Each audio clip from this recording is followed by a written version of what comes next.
यही नहीं, आगे एक और बात कहते हैं, किसी ने सच कहा कि महाकुंभ में जिसने जो तलाशा उसको वह मिला, गिद्धों को केवल लाश मिली, सूअरों को गंदगी मिली, संवेदनशील लोगों को रिश्तों की खूबसूरत तस्वीर मिली, आस्थावानों को पुण्य मिला, सज्जनों को सज्जनता मिली, गरीबों को रोजगार मिला, अमीरों को धंधा मिला, श्रद्धालुओं को साफ सुथरी व्यवस्था मिली, पर्यटकों को अव्यवस्था मिली, सद्भावना वाले लोगों को जाति रहित व्यवस्था मिली, भक्तों को भगवान मिले। मतलब सबने अपने स्वभाव और चरित्र के अनुसार चीजों को देखा है। एक ही घाट पर सभी जातीय वर्ग के तीर्थयात्री स्नानार्थी बिना किसी भेदभाव के नहाते रहे। सनातन की सुंदरता आखिर समाजवादी और वामपंथियों को कैसे नजर आएगी, लेकिन इनके द्वारा लगातार किए जाने वाले प्रश्न इनकी नियत को ही संदेह के दायरे में खड़ी करती है। महोदय, ये टिप्पणी अचानक नहीं है, ये टिप्पणी भारत की टिप्पणी है, भारत की भावनाओं की टिप्पणी है। और जो स्वयं कुछ कर नहीं सकते थे, जिन लोगों ने अपने समय में इस पूरे आयोजन को अव्यवस्था और भ्रष्टाचार का शिकार बनाया था, आज वे महाकुंभ पर इस प्रकार की टिप्पणी करके भारत की भावनाओं के साथ ही खिलवाड़ करने का काम कर रहे हैं। और मैं तो केवल इस बारे में एक बात कहना चाहूंगा कि महाकुंभ ने पूरी दुनिया को भारत की सनातन एकता का संदेश देकर के एक भारत श्रेष्ठ भारत के प्रधानमंत्री मोदी जी के विजन को ही चरितार्थ करके दिखा दिया है कि विश्वास है तो पूरा भारत अपना सहयोग देने के लिए उतनी ही तत्परता के साथ खड़ा है जो महाकुंभ में दर्शन होता हुआ दिखाई दे रहा है। महोदय, यह वर्ष भारत के संविधान का अमृत महोत्सव वर्ष भी है। 26 जनवरी 1950 को भारत का संविधान लागू हुआ था। बाबा साहब डॉक्टर भीमराव अंबेडकर जी के द्वारा संविधान के शिल्पी के रूप में जो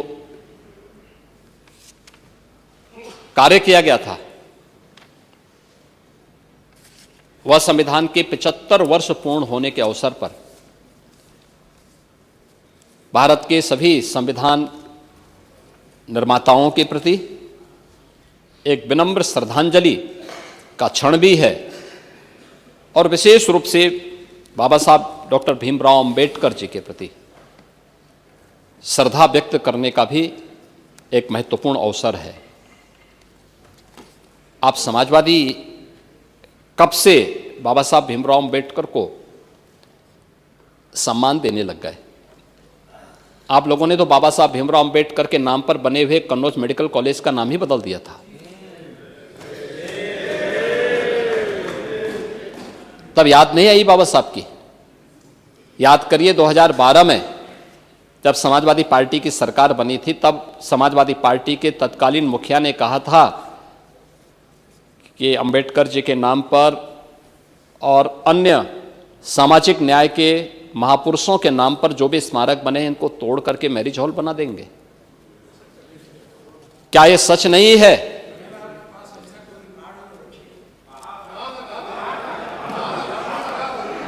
क्या यह सच नहीं है? क्या यह सच नहीं है कि उस दौरान समाजवादी पार्टी ने न केवल बाबा साहब भीमराव अंबेडकर के नाम पर बल्कि मान्यवर कांसी राम के नाम पर लखनऊ के भाषा विश्वविद्यालय का भी नाम बदल दिया था।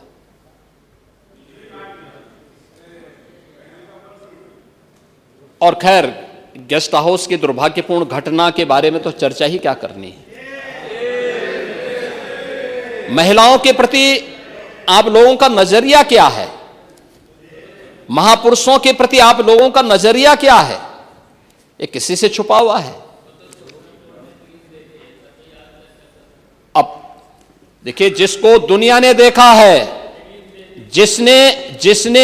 जिसको दुनिया ने अपनी आंखों से देखा है, उसको कहीं से भी क्लीन चिट मिल जाए, कभी उससे आप छुटकारा नहीं पा सकते, कभी नहीं छुटकारा पा सकते हैं। और दुनिया ने देखा है, और इसीलिए मैं कहना चाहूंगा कि समाजवादी पार्टी के इस आचरण से तो हर सभ्य समाज हमेशा व्यथित रहा है।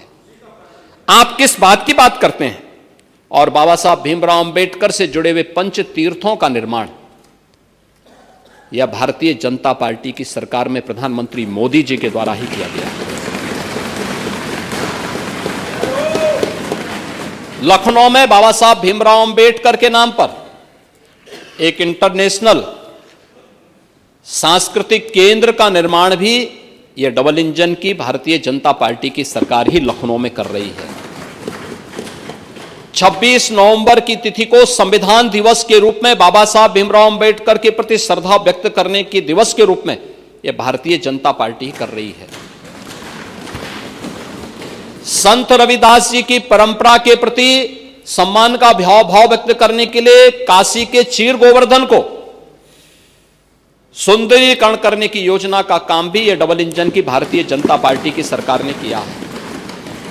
महर्षि वाल्मीकि के पावन तपोस्थली लालापुर चित्रकूट में सुंदरीकरण करने का कार्य यह डबल इंजन की भाजपा की ही सरकार कर रही है। महाराज सुहेल देव को विजय स्तंभ स्मारक बहराइच में यह डबल इंजन की भाजपा की ही सरकार कर रही है। निषाद राज गुह का स्मारक और भगवान राम के साथ उनकी 56 फुट ऊंची प्रतिमा श्रृंगवेरपुर में कॉरिडोर के रूप में विकसित करने का काम भी यह डबल इंजन की भाजपा की ही सरकार कर रही है। मैं यही पूछना चाहता हूं आपसे, आपने 4-4 बार रह करके किया क्या था? आप कर क्या रहे थे? आप तो अवसरवादिता दिखाते रहे, कभी सपा के साथ, कभी सपा कांग्रेस के साथ, कभी बसपा के साथ, और फिर जैसे ही अवसर आया उसमें उनके साथ फिर धक्का मुक्की करके बाहर निकल गए। ये लगातार करते रहे, और इसीलिए यह एक अवसर है हमारे पास। पहली बार अभी बजट पे चर्चा होगी, हम बताएंगे। यह वर्ष इसलिए भी महत्वपूर्ण है, भारत के संविधान के 75 वर्ष पूरे हो रहे हैं लागू किए जाने के, हो चुके हैं। यह वर्ष इसलिए भी महत्वपूर्ण है, पुण्य श्लोका माता अहिल्याबाई होलकर का 300वीं जयंती वर्ष भी है, और उनके प्रति भी पुण्य स्मरण करने का एक अवसर है। सरकार एक बड़ी व्यवस्था उनके नाम पर घोषित करने जा रही है।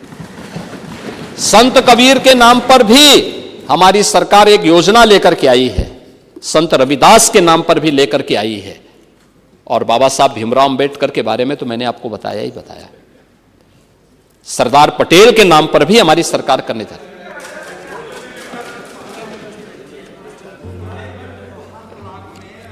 अंबेडकर गांव अनुसूचित जातियों का चयन करके सबसे ज्यादा विकास पहले वही कराए थे। महोदय, यही नहीं, यह वर्ष इसलिए महत्वपूर्ण है क्योंकि काकोरी ट्रेन एक्शन का यह महत्वपूर्ण शताब्दी वर्ष भी है। काकोरी ट्रेन एक्शन देश की स्वाधीनता का एक महत्वपूर्ण अध्याय रहा है, और यह उन सभी क्रांतिकारियों के प्रति सम्मान का भाव व्यक्त करने का अवसर है, और हमारी सरकार इस पूरे आयोजन को पूरी भव्यता के साथ आयोजित करने के लिए कार्य कर रही है। महोदय, मुझे बताते हुए प्रसन्नता है कि हमारी